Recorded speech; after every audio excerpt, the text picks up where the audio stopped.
Subtracting finite element data from digital image correlation measurements is easier than many people think.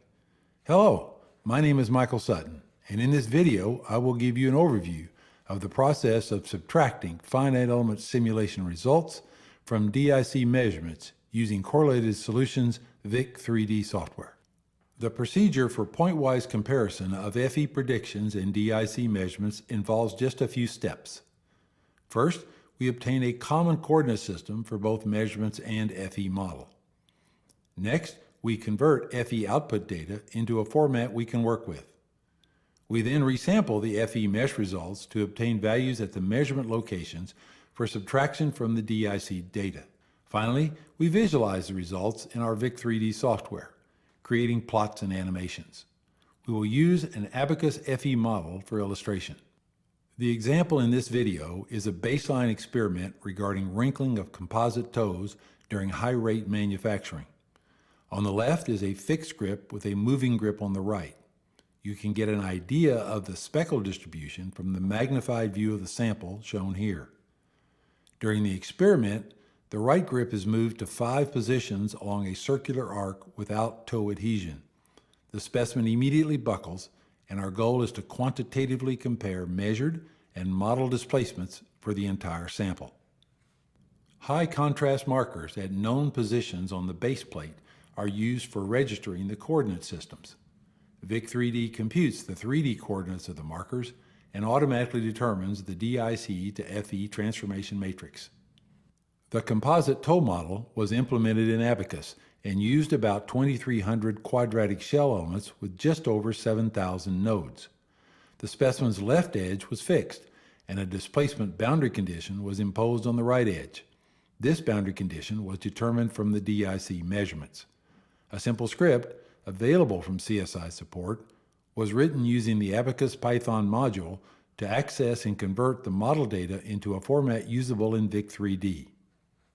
For the actual data subtraction, we used another script that is part of the VIC 3D Python integration module. The script uses a KD tree for efficiently finding an approximate correspondence, and then determines the closest point on the FE mesh by searching a small neighborhood. The finite element data is then interpolated using element shape functions and subtracted from the measurements. The data subtraction script is also available from Correlated Solutions support. The last step is visualization. All animations shown here were completed within the Iris workspace of VIC 3D. Here, DIC data is on the top left, FE results on the bottom left, and the difference plot is on the right. For displacement U, the plots on the left are nearly identical, yet the DIC minus FE plot on the right shows differences of about 1.3 millimeters. The situation is similar for the V component, which shows maximum differences of 1.5 millimeters, while the individual data plots look nearly the same. The results are similar for the out-of-plane component W, with differences between plus and minus 1.2 millimeters. The following animations show the difference plots in more detail and illustrate some of the animation features available in VIC 3D.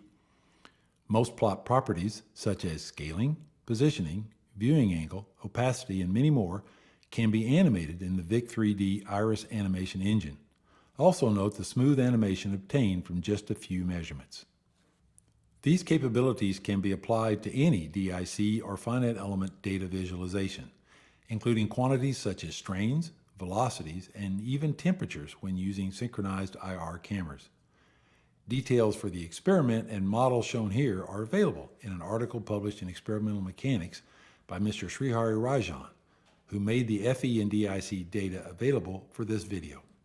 Thank you for taking the time to watch this video. If you have any questions, you can obtain additional information on combining finite element and DIC data by contacting Correlated Solutions.